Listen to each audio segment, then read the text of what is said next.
Good day, everyone. So, today's story is a tribute to my high school principal, Madam Usha Subba, who took a very good care of me and listened to all my stupid questions and my ridiculous arguments when I was a moody teenager with a lot of hormones splashing around inside me. And I do remember that most of the time I would not listen to what she had to say. I would just, go along my own steam, and she would be like, this is not going to help you out. And one of the things that she taught me, among other things, was how to stand on stage and how to speak to an audience. And I suppose, in a way, her role in putting me in front of you all on the entire internet, sharing the stories that I do here, she had a massive role to play in that. So when I found out that it was recently the first day of her life, I follow her on Facebook. So when I found out that it was recently the first day of her life, I requested her to give me a story that I could tell as a tribute.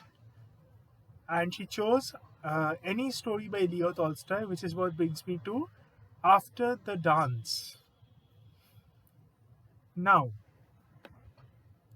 Tolstoy is one of the greatest Russian writers, perhaps the greatest Russian writer, and this story takes place during wartime Russia, where the ball is a very important party.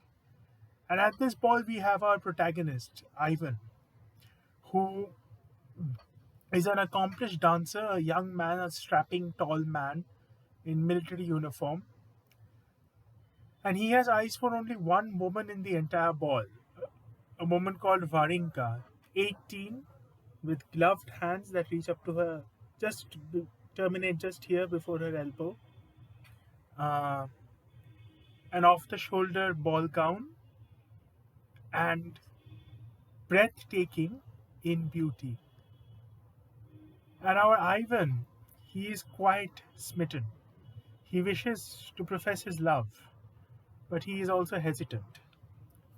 He is also quite hesitant. And so he goes on dancing with her. He dances with a few other girls, but he always gyrates back to Varinka. By the way, I'm sorry if I'm sounding a little too low. It's because I've just got a very mild cold. So as he is dancing with her, she is paying him attentions too. And then he uh, goes and meets her father. And her father is a strapping colonel of the military. And they walk up to him together.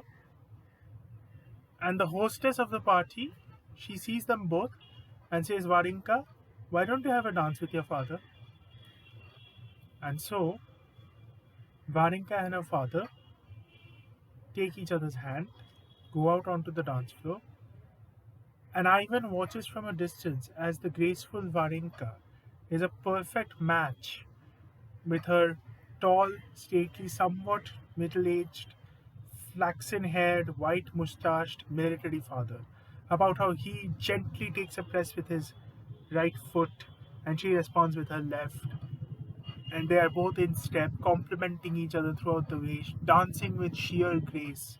And although the father is quite senior, he still has that fluidity in him, that wave motion in him that makes the dance a thing to behold. And all the eyes in the ballroom are on this couple. And then, when the ball is over and it is time for Varinka to go home, she comes up to Ivan, smiles at him, gives him a feather from her fan, and one of her gloves. And so Ivan takes a coach home where he lives with his brother, and he is met by his serf. And his serf attempts to undress him, but he sends the serf away. He's too excited, he's too intoxicated by the experiences that have happened to him tonight. He tries to lie down, he tries to undress, he fails. He tries to lie down, he cannot stay still. So he gets up and he puts on his overcoat. And this is winter, right? So in Russia, it's snowing cats and dogs. So he puts on his big, thick overcoat and he steps out onto the street. And he meets a friend. And going to meet him, he sees something that terrifies him.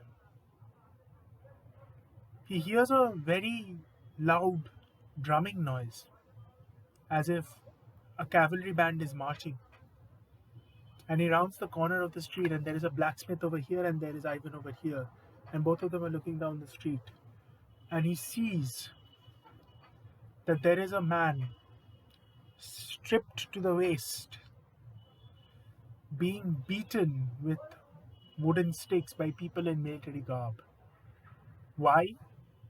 He had attempted to desert. And who should be walking next to this man but Varinka's father? And with every blow that this man is subjected to, he can only plead, "Brothers, have mercy on me, brothers, have mercy on me."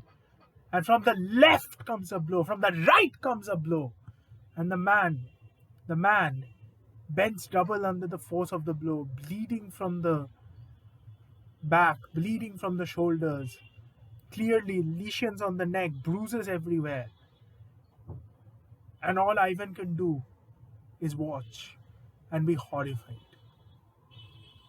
And that is when things come to a head, when the column of men is brought closer and closer and closer to Ivan, when the beaten man, the unfortunate man, is brought closer and closer and closer to Ivan.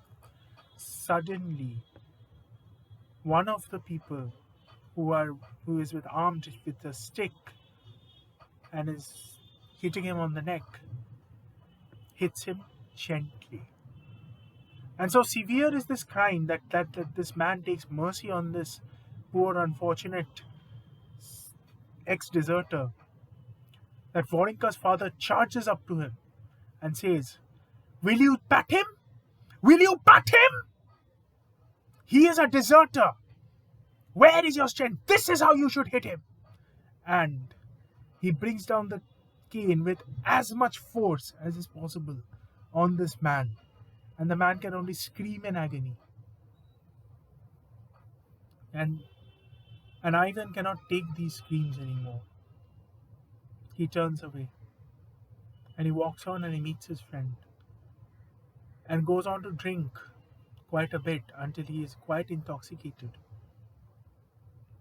At which point he returns home. And somehow sleep takes him.